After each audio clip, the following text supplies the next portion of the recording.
आंगनवाड़ी बहनों को लेकर आईसीडीएस विभाग ने जारी किए 3 महत्वपूर्ण शासनादेश। क्या है इन शासनादेशों में, आंगनवाड़ी बहनें इनसे कितना और किस तरह से प्रभावित होंगी, आइए आज की इस वीडियो में जानते हैं।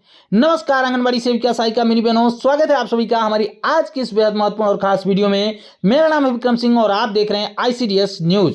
तो आईसीडीएस विभाग ने जो 3 महत्वपूर्ण सरकारी आदेश जारी किए हैं, आइए एक एक करके सभी आदेशों को देखते हैं। तब तक अगर आपने वीडियो को लाइक नहीं किया है तो प्लीज वीडियो को लाइक करके हमारे साथ जुड़ जाइए। पहला आदेश देखिए, आंगनवाड़ी अपग्रेडेशन के संबंध में है। आगे आपको 2 और महत्वपूर्ण आदेश दिखाने वाले हैं जो कि काफी महत्वपूर्ण है, तो वीडियो को पूरा लास्ट तक जरूर देखिएगा। यहाँ पर आप देख सकते हैं दिनांक 6/4/2024 को यानी किसी महीने की 6 तारीख को यह महत्वपूर्ण आदेश समाहरणालय किशनगंज की तरफ से जारी किया गया है। इसके प्रेषक हैं डीपीओ किशनगंज और सभी सीडीपीओ को यह लेटर लिखा गया है। इसका विषय आप देख सकते हैं कि मिनी आंगनवाड़ी केंद्रों को सामान्य आंगनवाड़ी केंद्र में उत्क्रमित यानी कि अपग्रेड किए जाने के संबंध में।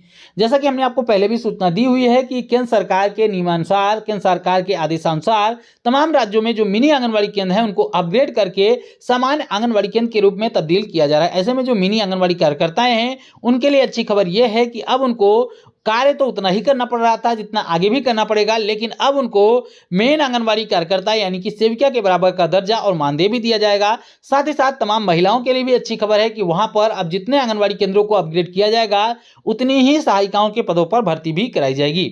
आइए लेटर को आगे देखते हैं। यहाँ पर देख सकते हैं एक लेटर का प्रसंग दिया गया है जो कि 17/1/2024 को जारी किया गया है। उसकी लेटर के प्रसंग के संबंध में यहाँ पर कहा गया है कि उपयोग विषयक प्रासंगिक पद के आलोक में कहना है कि किशनगंज जिला के अंतर्गत स्वीकृत सभी कुल मिलाकर 288 मिनी आंगनबाड़ी केंद्रों को सामान्य आंगनबाड़ी केंद्रों को के रूप में उत्क्रमित किया जा चुका है। यानी कि यहाँ पर बताया गया है कि जो किशनगंज जिला है उसके अंतर्गत कुल 288 मिनी आंगनबाड़ी केंद्रों को मेन आंगनबाड़ी केंद्र यानी कि सामान्य आंगनबाड़ी केंद्र के रूप में तब्दील किया जाना था, जो कि किया जा चुका है। उसके आगे लिखा गया है साथ ही जिला के अंतर्गत सभी मिनी आंगनवाड़ी केंद्रों पर सामान्य आंगनवाड़ी केंद्रों पर दी जाने वाली सभी सुविधाएं उपलब्ध कराते हुए तदनुरूप पोषण ट्रैकर डैशबोर्ड में भी आंगनवाड़ी केंद्रों की विवरणी अद्यतन की जाना है। यानी कि जो आगे पोषण ट्रैकर एप्लीकेशन में भी उनका डाटा आना चाहिए। इसके अलावा जो भी सामान्य आंगनवाड़ी केंद्र के लिए सुविधाएं होती है वो सुविधाएं भी उनको मिलनी चाहिए। उसके संबंध में यहाँ पर बताया गया, इस संबंध में बताया गया है कि इस संबंध में आप सभी को कई बार निर्देशित किया जा चुका है। यानी कि जितने भी सीडीपीओ हैं उनको कई बार निर्देशित किया जा चुका है, किंतु संबंधित अनुपालन अद्यतन अप्राप्त है। यानी कि अभी तक जो डाटा मांगा गया था वो उनको प्राप्त नहीं हो पाया है। अतः निर्देशित किया जाता है कि पद के साथ संलग्न जो घोषणा पत्र है उसको भरते हुए विविध प्रपत्र में प्रतिवेदन 3 दिनों के अंदर कार्यालय को अनिवार्य रूप से उपलब्ध कराना सुनिश्चित करें। यानी कि 3 दिनों के अंदर इसके लिए प्रतिवेदन मांगा गया है। यहाँ पर एक प्रपत्र भी दिया गया है जिसमें देख सकते हैं तमाम घोषणा पत्र है जिसमें तमाम चीजें भरी जानी, जैसे कि परियोजना का नाम, उसके अंतर्गत जो वार्ड संख्या क्या है, मिनी आंगनबाड़ी केंद्र जो था उसका संख्या वगैरह। इस तरीके से आपको एक घोषणा पत्र में भर के भेजना है। सीडीपीओ को भेजना है, आंगनबाड़ी कार्यकर्ताओं सहायिकाओं को नहीं भेजना है। ये महत्वपूर्ण आदेश देख सकते हैं आपको कि आंगनबाड़ी केंद्रों को अपग्रेड करने के संबंध में, यानी कि जो मिनी आंगनबाड़ी केंद्र है उनको अपग्रेड करने के संबंध में जारी किया गया है। दूसरा महत्वपूर्ण सरकारी आदेश देखिए जो कि सीधे तौर पर आंगनबाड़ी कार्यकर्ताओं से संबंधित है। तो पूरी वीडियो को, पूरे आदेश को ध्यानपूर्वक देखिएगा। उसके बाद आपको एक और महत्वपूर्ण सरकारी आदेश दिखाने वाले हैं, तो वीडियो में लास्ट तक बने रहिएगा। यहाँ पर देख सकते हैं आप कि 8/4/2024 को यह महत्वपूर्ण आदेश बिहार सरकार की तरफ से जारी किया गया, आईसीडीएस विभाग की तरफ से। इसके प्रेषक हैं निदेशक आईसीडीएस और सेवा में सभी जिला प्रोग्राम पदाधिकारी और सभी बाल विकास परियोजना पदाधिकारी यानी कि सभी डीपीओ और सीडीपीओ को यह लेटर लिखा गया है। इसका महत्वपूर्ण विषय आप देख सकते हैं कि पोषण ट्रैकर पर आधार सत्यापित लाभार्थियों को पूरक पोषाहार उपलब्ध कराने के संबंध में। यानी कि जो पोषण ट्रैकर एप्लीकेशन पर जो लाभार्थी हैं उनका जिनका भी आधार सत्यापित किया जा चुका है उनको पूरक पोषाहार उपलब्ध कराने के संबंध में यह महत्वपूर्ण लेटर जारी किया गया है।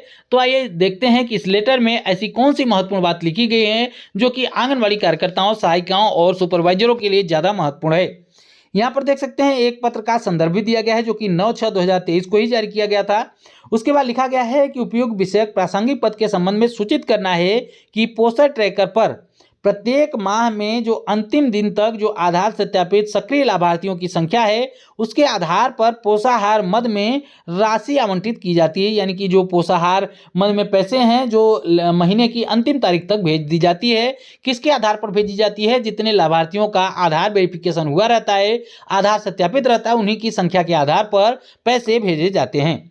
आगे लिखा गया है कि पोषण ट्रैकर पर आधार सत्यापित जो सक्रिय लाभार्थी हैं उनकी संख्या स्कूल पूर्व शिक्षा एवं टेक होम राशन पंजी में संधारित लाभार्थियों की संख्या से प्रायः भिन्नता पाई जाती है। कहने का तात्पर्य है कि जितने लोगों को ये राशन दिया जाता है या फिर जो स्कूल पूर्व शिक्षा प्राप्त कर रहे हैं उनकी जो संख्या है उनसे जो आधार सत्यापित लाभार्थी हैं उनकी संख्या भिन्न पाई जाती है, जिससे प्रतीत होता है कि आपके स्तर से नियमित अनुश्रवण का अभाव है।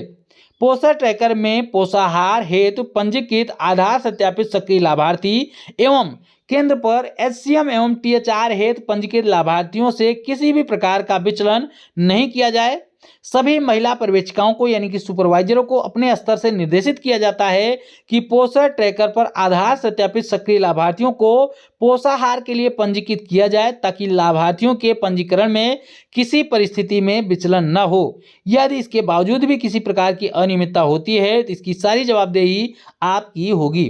कहने का तात्पर्य आप लोग समझ चुके होंगे कि जो पोषण ट्रैकर एप्लीकेशन पर जितने लाभार्थियों की संख्या आधार सत्यापित होती है उनकी संख्या और जो बाकी अन्य जगहों पर जो लाभार्थियों की संख्या होती है वो लाभार्थियों की संख्या में काफ़ी भिन्नता पाई जाती है, जिसको लेकर यहाँ पर सीधे तौर पर निर्देशित किया गया है सुपरवाइजरों को कि इसमें जो भिन्नता पाई जा रही है उसको लेकर आप लोग जांच करिए, देखिए, उन पर अपनी नज़र रखिए। यानी कि कहीं ना कहीं आंगनवाड़ी कार्यकर्ताओं के ऊपर निगरानी रखी जाएगी। जो भिन्नता पाई जा रही है तो भिन्नता क्यों पाई जा रही है इसको लेकर आप लोगों को भी ध्यान में रखना है कि जो पूर्व शिक्षा के लिए यानी कि शाला पूर्व शिक्षा के लिए आपके यहाँ रजिस्टर्ड हैं उनकी संख्या या फिर जो टीएचआर प्राप्त करते हैं उनकी संख्या और जो आधार सत्यापित लाभार्थी हैं उनकी संख्या में कोई भी भिन्नता न होनी पाए। तीसरा महत्वपूर्ण आदेश देखिए जो कि बिहार सरकार की तरफ से 3/4/2024 को ही जारी किया गया था, लेकिन आपको बता दें कि यह आदेश सीधे तौर पर आंगनबाड़ी कार्यकर्ताओं सहायिकाओं से संबंधित नहीं है। इनडायरेक्टली अगर देखा जाए, दूर से जाकर देखा जाए तो निश्चित रूप से हर एक आदेश जो होता है वो आंगनबाड़ी कार्यकर्ताओं सहायिकाओं से संबंधित होता है, लेकिन सीधे तौर पर यह आदेश आंगनबाड़ी कार्यकर्ताओं सहायिकाओं से संबंधित नहीं है। लेकिन फिर भी इसके संबंध में आपको सूचना होनी चाहिए। इसके प्रेषक हैं आईसीडीएस के निदेशक और सेवा में सभी जिला पदाधिकारी सह अध्यक्ष जिला पोषण समिति बिहार सभी जिला प्रोग्राम पदाधिकारी यानी कि तमाम जिला के अधिकारियों को यह महत्वपूर्ण लेटर लिखा गया है।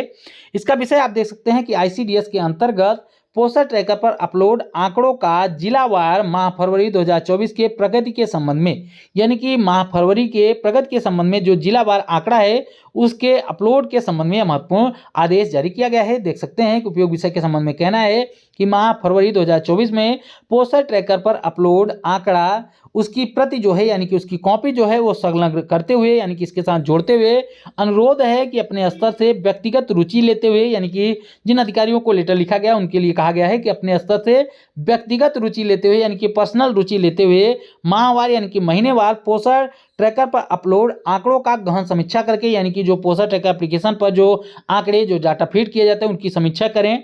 उसके बाद सभी मानकों में उपेक्षित जो सुधार हो यानी कि उसमें जो भी सुधार करने की आवश्यकता हो उसमें सुधार किया जाए एवं 100% उपलब्धि हासिल करने हेतु निर्देशित करने की कृपा करें। यानी कि आगे आप लोगों को आदेश दें यानी कि आंगनबाड़ी कार्यकर्ताओं को, सहायिकाओं को, सीडीपीओ को, सुपरवाइजरों को आदेश दें, निर्देश दें कि जो 100% डाटा है वो आगे भेजा जाए। तो इस तरीके से देख सकते हैं ये महत्वपूर्ण आदेश जारी किया गया है। हम उम्मीद करते हैं कि ये तीनों ही आदेश आप लोगों ने ध्यानपूर्वक देखे होंगे और आपके जो काम की जानकारी होगी वो आपने ग्रहण की होगी। हम उम्मीद करते हैं कि हमारे द्वारा दी गई जानकारी आपके काम की रही होगी।